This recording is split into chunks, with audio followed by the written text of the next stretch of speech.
Hello, welcome to our new journey. This time not Chopin, but Wolfgang Amadeus Mozart and his piano sonatas. Today we officially start the long, intense and fantastic trip through the genius of this immortal artist. Before us now, the first piano sonata written in 1775 by 19 years old Wolfgang Amadeus Mozart. The first out of 6 that he wrote in Munich in that year. Let's listen first to the exposition of the sonata, and then we are officially starting our journey.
Exposition, and it's repeated and in the score so that we can understand it better. So let's play it again before we start the analysis.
Okay, so that was the exposition, so the first part of the allegro form, the sonata form.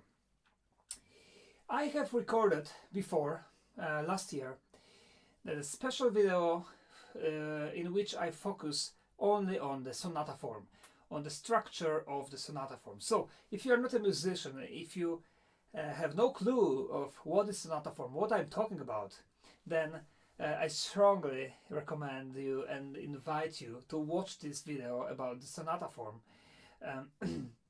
Maybe I will even enclose the link in the commentary, I mean under this video, so that you can find it.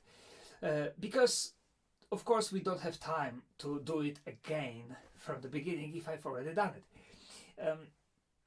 In a very short, sonata form consists of three parts: the exposition, the development, and the recapitulation. In exposition, we have exposition of the themes. Usually we should have two different themes. In the development section, the composer is developing these two themes. In the recapitulation, we have exposition repeated.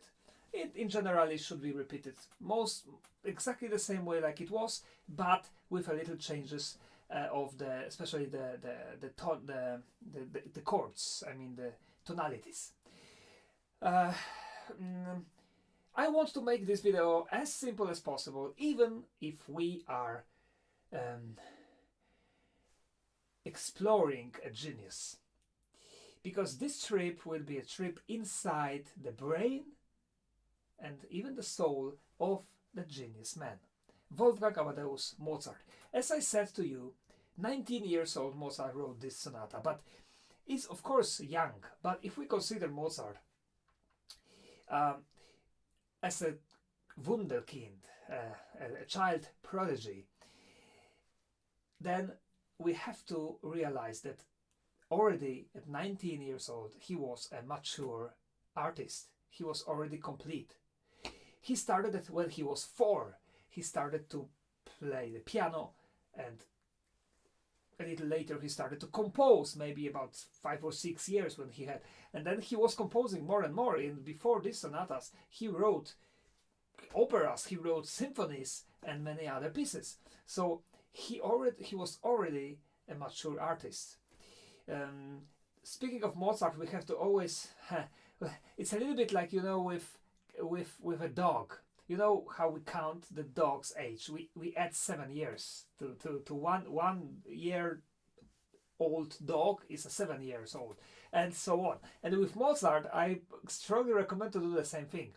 We can add, well, maybe not 7, but at least I would say 6 years or 5 or 6 years to the normal age. So it would actually be the 24, 25 years old composer. A few general basic things that probably you are wondering when it comes to Mozart. So first of all, was it written for the piano? For a piano that, well, of course not for this one, because this kind of pianos didn't exist, but there was already a forte piano. It existed. Some pianists and musicologists think and say that these first 6 sonatas that he wrote in Munich were still thought to be played on harpsichord or clavichord, 2 other instruments. But it is not true. It is absolutely not true, and we can see that in the score, because I can see that. I have the score. Very simple thing. Mozart writes dynamic, forte and piano, all the time. And dynamic in this sonata for Mozart is a way of expression, is very, very important. So he's changing a lot the dynamic from extremes, from piano to forte and back to piano. In harpsichord it was absolutely impossible to do. There was no dynamic. And in clavichord, very, very little. So we can be sure, pretty sure, that it was written for piano. And another proof is that Mozart wrote letters from that time in Munich, and a little later also, how much he loves new instrument, the pianoforte, forte piano, and the differences that are there. So this should be clear. The second very important thing is the pedal. Some pianists and professors and teachers say that in Mozart we should avoid pedal, we should not use the pedal because it didn't exist or because Mozart didn't use the pedal. This is of course wrong and not true. And to prove it, I have an excerpt from a fantastic book, by the way, Interpreting Mozart, written by Paul Badura Skoda and his wife. But today I will quote for you the letter of Mozart from 1777, so 2 years after he wrote this sonata, but he writes about the past as well, so it's the same time, to his father. And he writes about pianos. There is a long letter, a very famous letter about Stein's pianos. These were the favorite Mozart's pianos from that time. But he writes, very interesting thing. The device to which you work with your knee is better on the Stein, than on other instruments. Do you understand this sentence? Knee.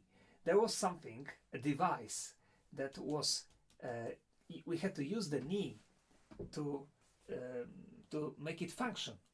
And I played on such a piano. It was pedal, my friends, pedal. Pedal, which means that it put up all the dampers, just like pedal. But it was we had to use the knee to open it. And Mozart is very enthusiastic of this device, and he writes something very important here. I have only to touch it and it works. And when you shift your knee the slightest bit, you do not hear the least reverberation. So Mozart is enthusiastic, and he said that it's better than on other instruments, which means that on other instruments in the past he was also using the pedal. Frankly, I couldn't imagine Mozart's music without pedal, absolutely. It would be definitely too dry, and it would lose a lot of beauty and the richness of the sound. But of course we have to use it very little. Only this is the question of taste, but the listeners shouldn't really hear the mixing harmonies, like in romantic music, or too heavy sound and so on. But this video is not about how to interpret Mozart. It is about his first piano sonata, first movement. So let's focus on this. And now we start. We will start with, I know it's not easy, and I played for you 2 times this first, the exposition of this sonata, and I know that, of course, even for musicians, but especially for non-musicians, it's not easy to separate all the themes and episodes that we have here. But it is very, very important. And that's what we are going to do today. Because Mozart is already experimenting here. And he is using a lot of fantastic ideas, which we will together discover and experience today. For that we need to sketch the map of this piece, and I decided that, oh, by the way, this is Mozart. You probably saw him, a little statue bought in Vienna, originally from Vienna. He will be with us when we will talk about his music.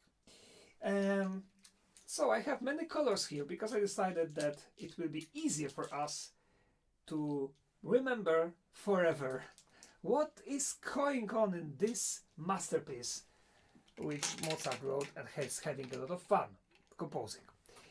So I decided to cut this on small episodes, small phrases, let's call it phrases. And we will use the letters to separate them, to make a map, to see how Mozart is playing with this and how fantastic composer he was and how many genius things he is doing in this sonata. Okay, so now let's start. The beginning. So, the letter A.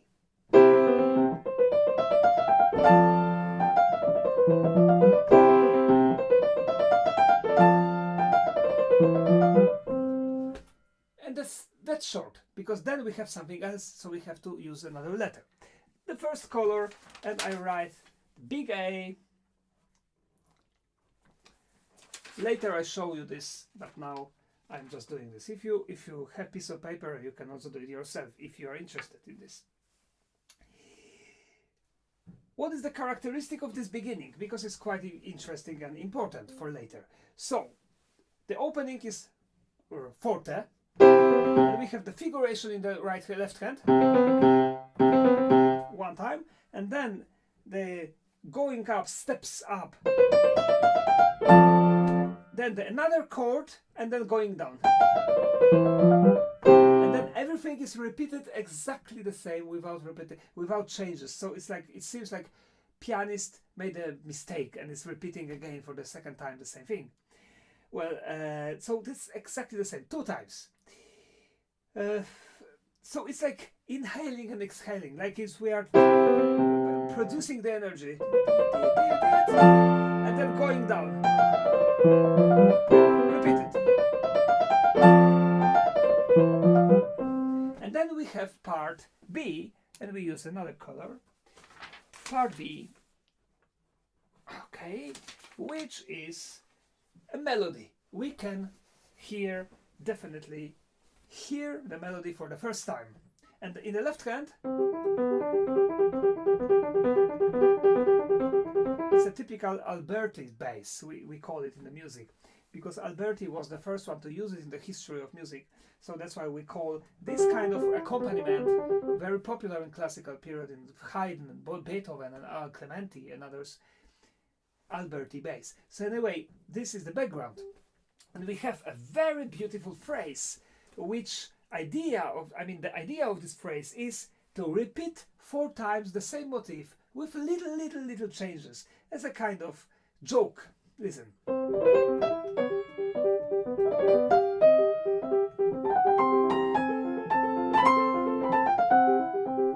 And that's the end.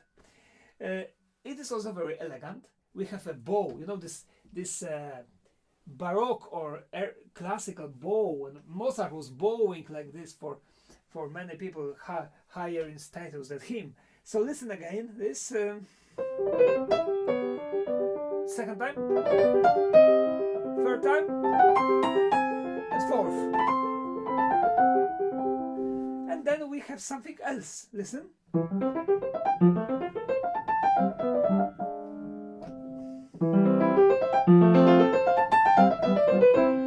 And this is part C. Let's call it C.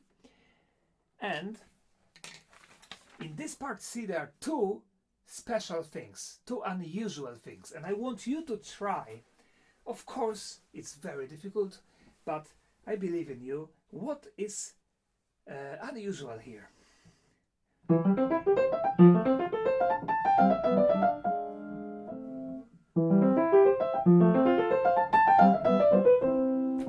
Two things. First of all, the differentiation of articulation. Well, that sounds quite difficult.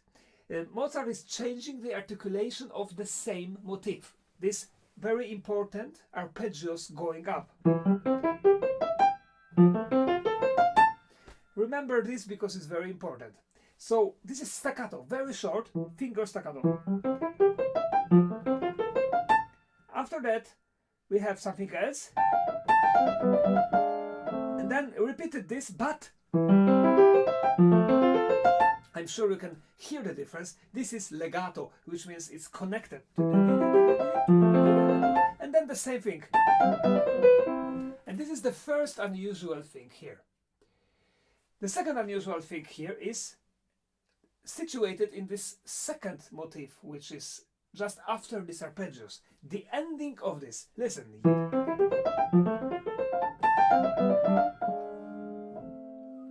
It's a surprise because we are ending in minor, in sad, whereas we expect the major. It should be.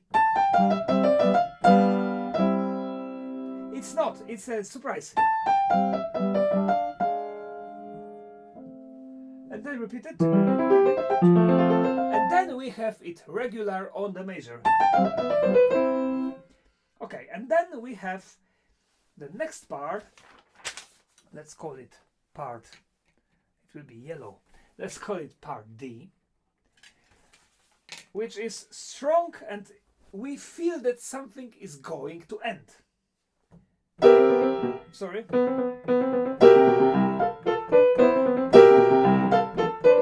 Also repeated twice, the same thing.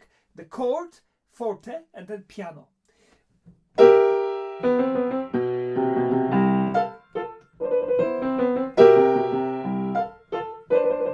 It's very short because after that we have another letter, believe it or not, the letter E,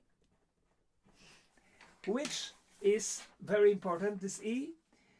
I would even use the exclamation mark here because it's the most difficult pianistically moment in this sonata. This sonata in general is not easy to play, but here Mozart is really sadistic, I would say. Look, listen. You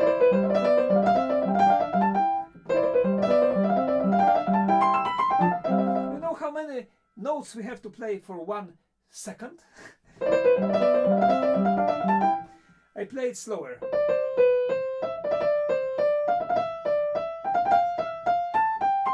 So the pianist needs to have extremely fast fingers and a very relaxed hand to play this satisfaction, to play it well.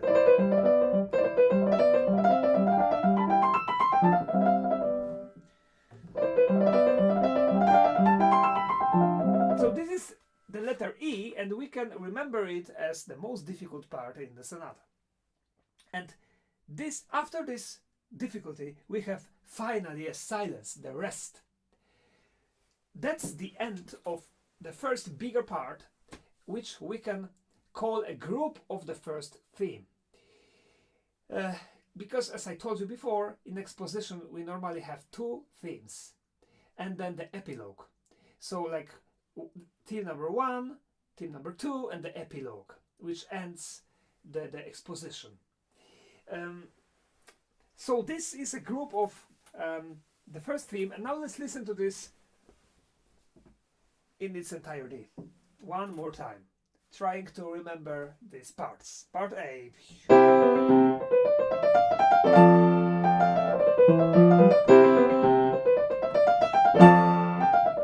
Part B.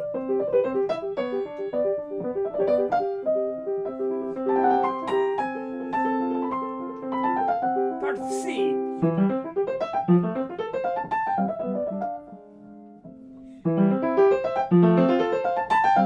Part D. And E. Stop. And then, even when you listen to this sonata later, when you catch this silence, then you know that the second theme appears. The second theme. And the new letter, new color, which is F. F. And this will be the second theme. So let's listen to the second theme first in its entirety.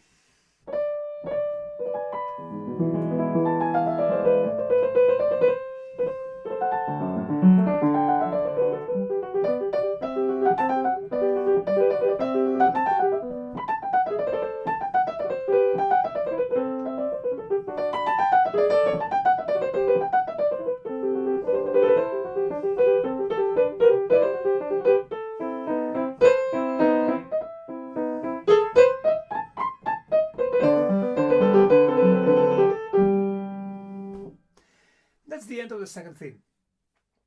And now, it also consists, as you probably could hear, on a few different parts. So, the first part is very important. This is the letter F, and it starts from 2 notes. Then we have the very high,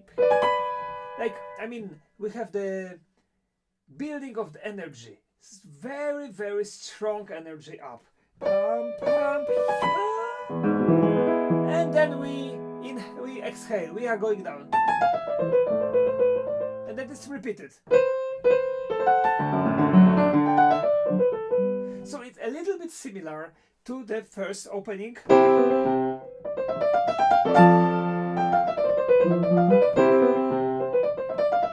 Also repeated twice, and also we go up and we go down. Genius, because it's very important for the energy of the whole piece. And Mozart is doing this consciously, absolutely consciously. Even though the character of the second theme, of course, is different. It has to be different. But the energy of the second theme is the same. So we have this two notes going up. This is important because then the next letter, letter G. Sorry, I mixed the colors. Yeah, I hope it will be fine. So the letter G.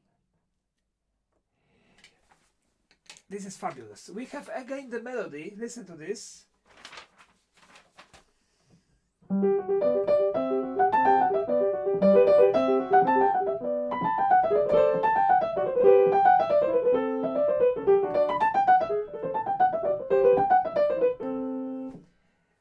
But this melody and this what happens after is taken from the first phrase of the second theme.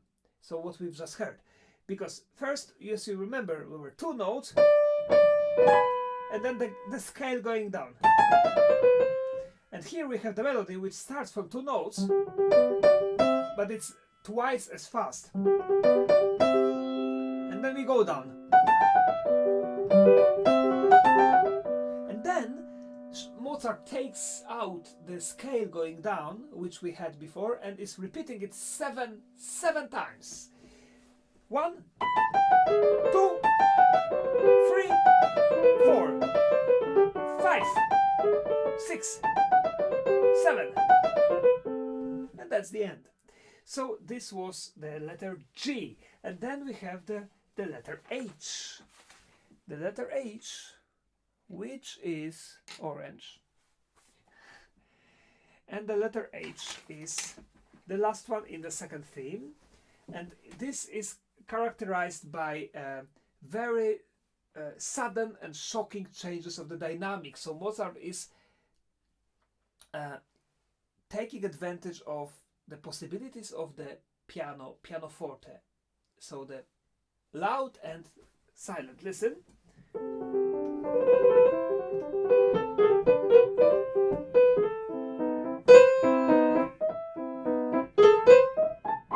This is always written in the score. I'm not doing this. That's the end of the second theme. Of course, we could hear this is soft, loud, soft, loud, soft, loud. Okay, and then we have the epilogue. So the next letter E, and this letter E is the last one. Finally, letter E.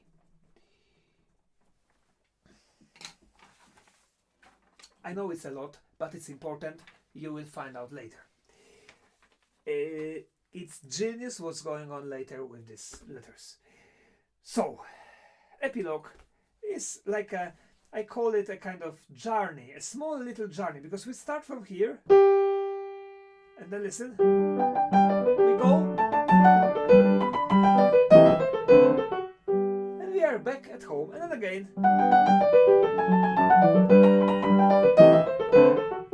back at home, and then the scale going.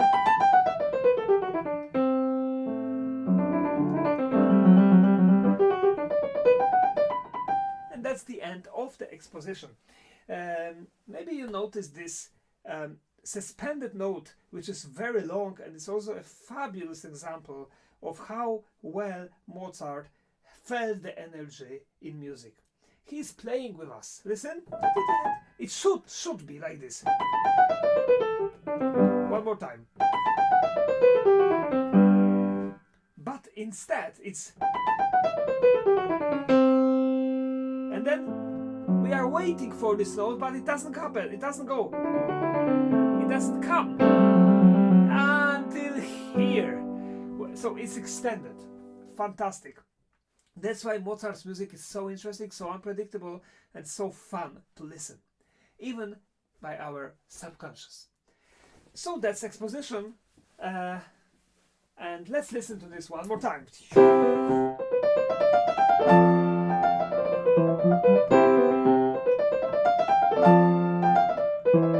B.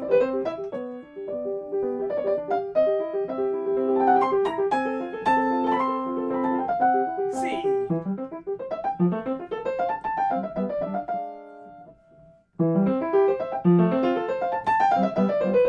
D. E. G.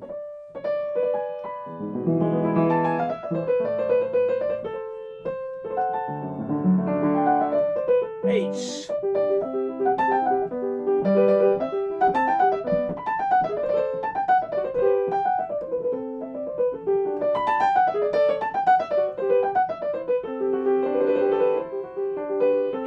I, sorry.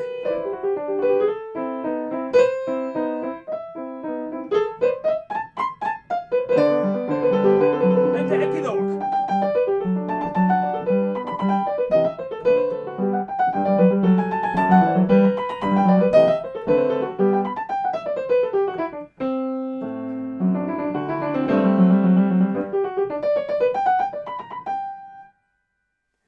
Okay, that's not the end.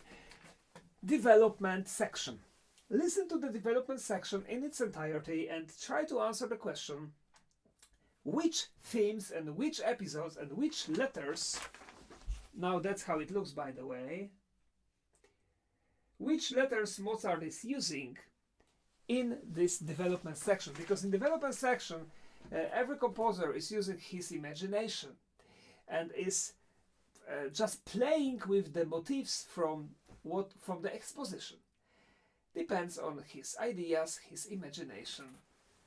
And of course Mozart, as a genius, is doing here another genius thing.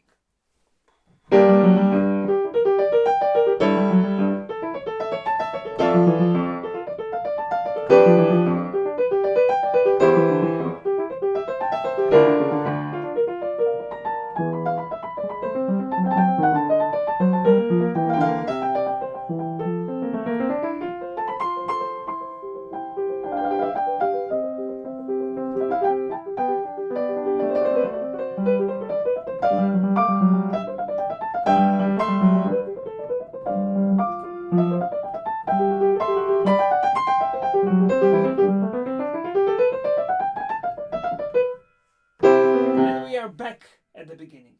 This is short, because it must be short. The ideal proportions of the sonata form should be like that exposition is this big, the development section is half as big as the exposition, and then recapitulation a little bigger.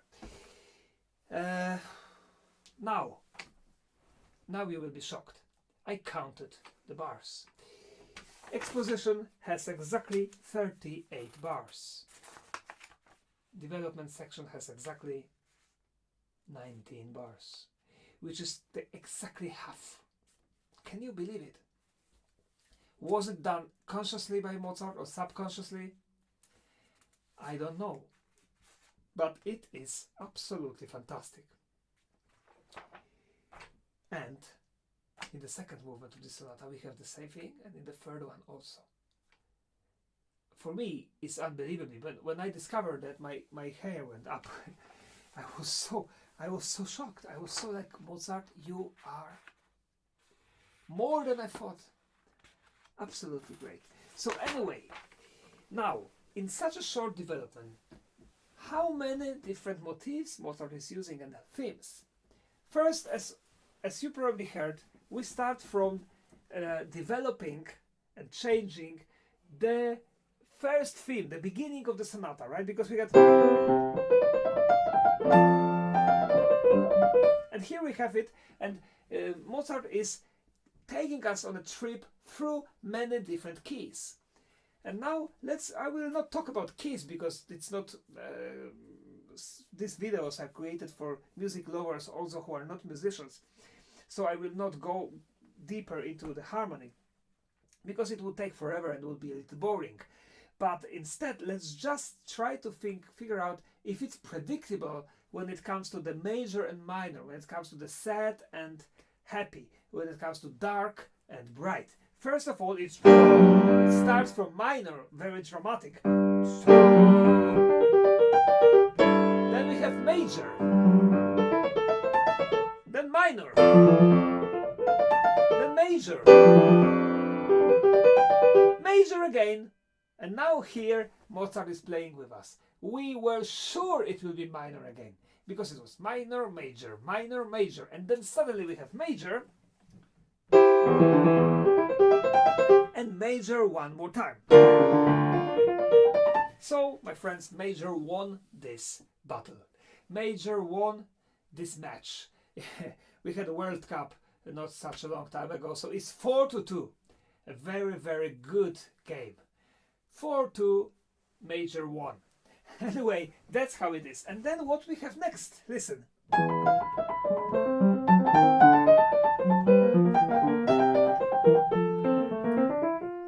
What is this?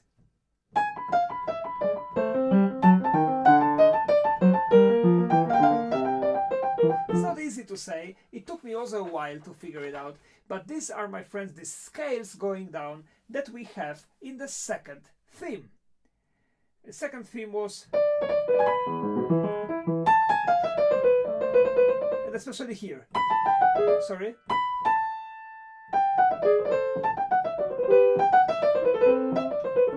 Pa pa pa pa pa pa pam. And here we have it in the right hand, and the left hand is repeating.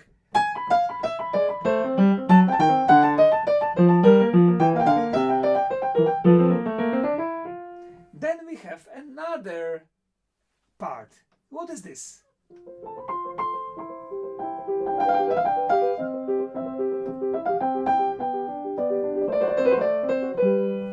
A beautiful melody. First I thought it's a completely new melody that Mozart created specially for here, but no. This is a paraphrase of the melody that we had in the first theme. This was exactly letter B. Listen.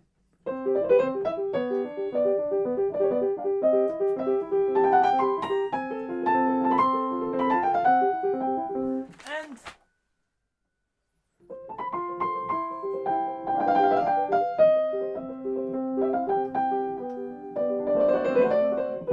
fantastic. Left hand is the same and the right hand is making this melody even more beautiful than before. What is next?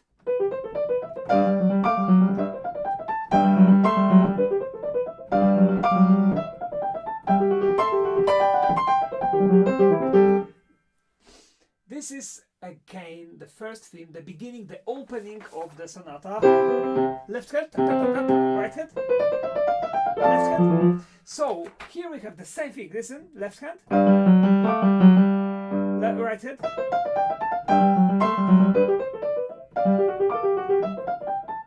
and the ending.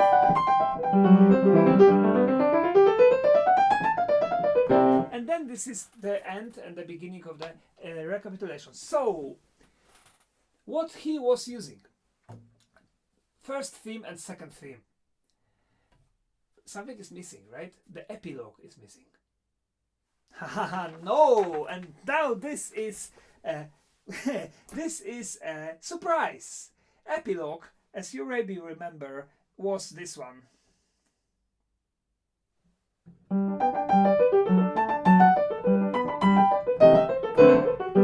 Right? This is the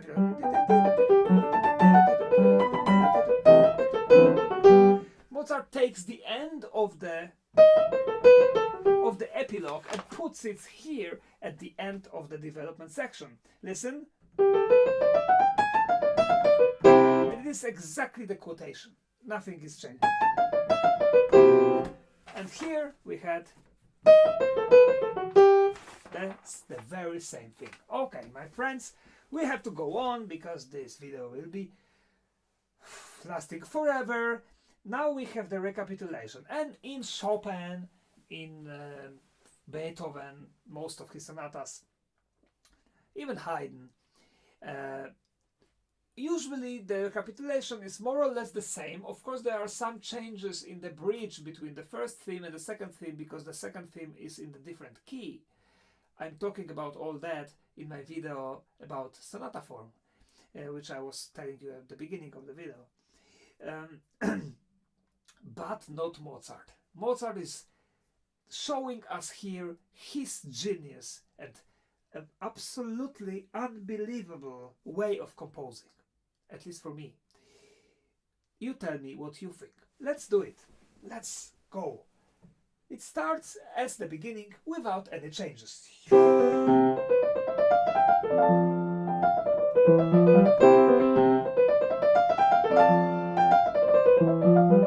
now we have part B. Let's do it. Let's write exactly the same thing like we did before. So part A first. It was, now here is the recapitulation. It was exactly the same. Then we have part B, blue. Now we have to compare part B. Let's listen to part B from the exposition.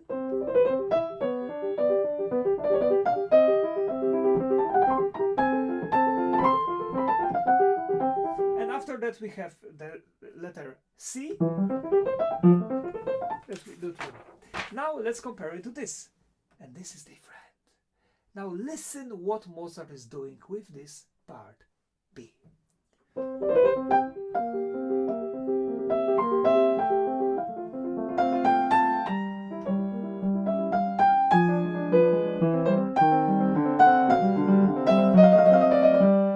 And here we don't have part C. Part C is lost.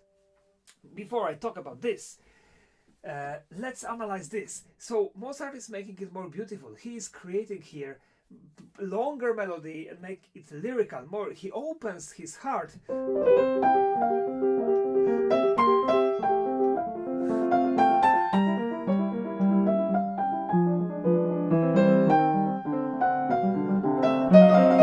then what we have here, we had it before, listen.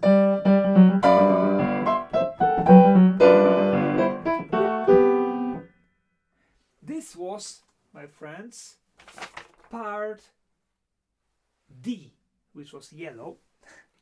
So, part C got lost. Mozart forgot about a few bars, exactly 1, 2, 3, 4, well, 3.5. He forgot. He probably didn't sleep well and just forgot to write it.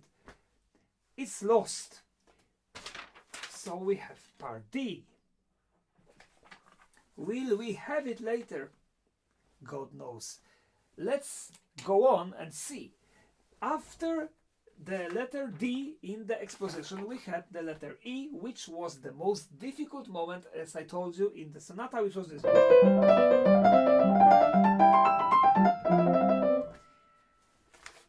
It's also lost. It's not here.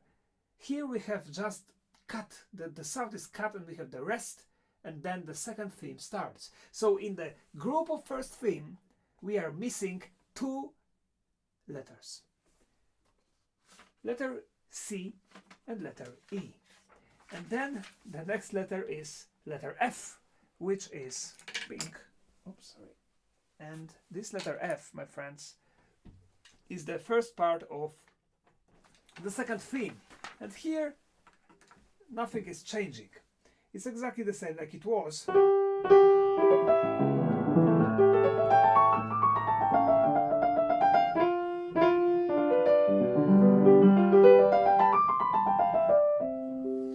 And this was the first part of part F, and then the second part of part F was, as you remember, was this the motif that was no, sorry, it's part G.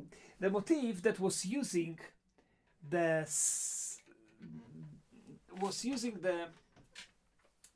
same motifs taken from the second theme, so this one. But we have to compare it, because here also something happens. So in the exposition, this part G is like that. And then we have 7 times scales.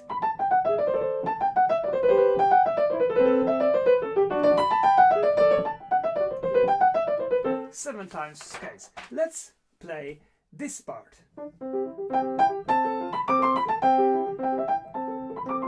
And then 7 times scales. 1, 2, 3, 4.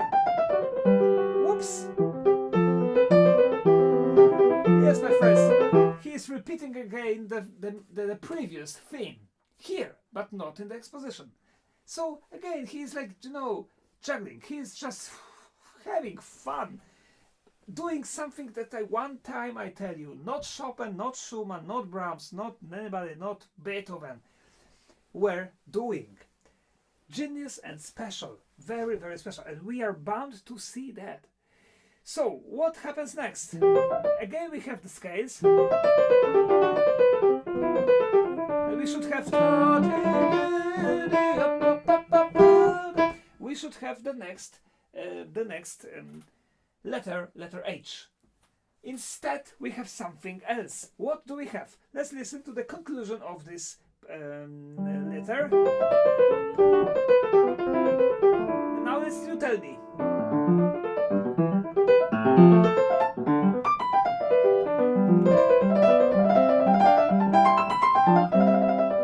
I'm sure you know what is that because I told you. But what was before?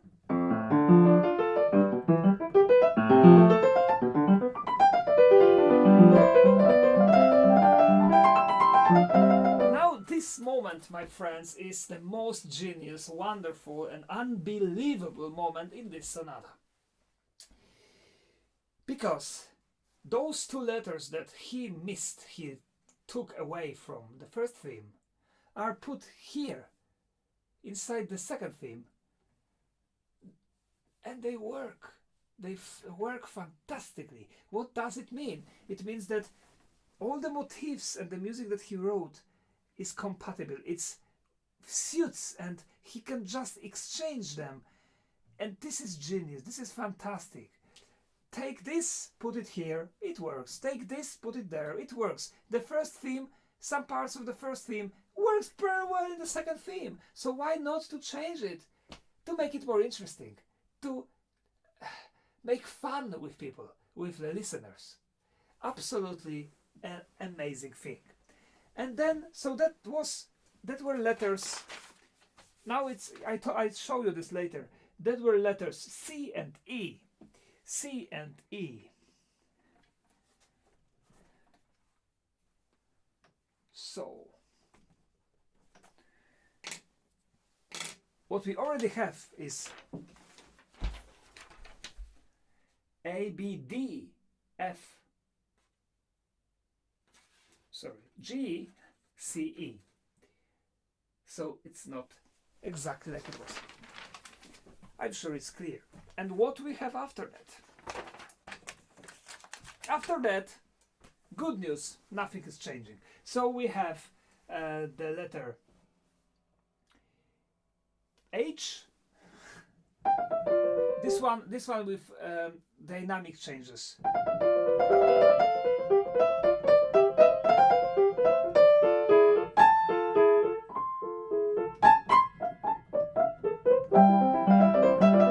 And the epilogue.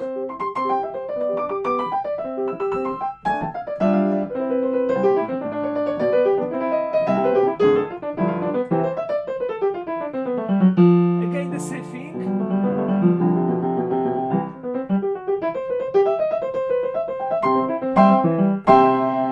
And the end of the whole sonata. That's how it is. And this is the first of so-called difficult sonatas. Mozart called those 6 difficult sonatas. So they were very serious sonatas, and he played them all. He played them a lot, and he composed all of them in 1 year, only in the same year. And of course, in between, he also composed other things, not only this. So, for me, it's very impressive. Now, let's listen to it again at the end, and let's have fun and try to, I will not tell you a word when I play, just try to figure out where you are. Maybe I play it a little bit slower so that we have time to to know where we are. And focus also on changing of the dynamic and most of all of the articulation.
Thank you very much for watching until now.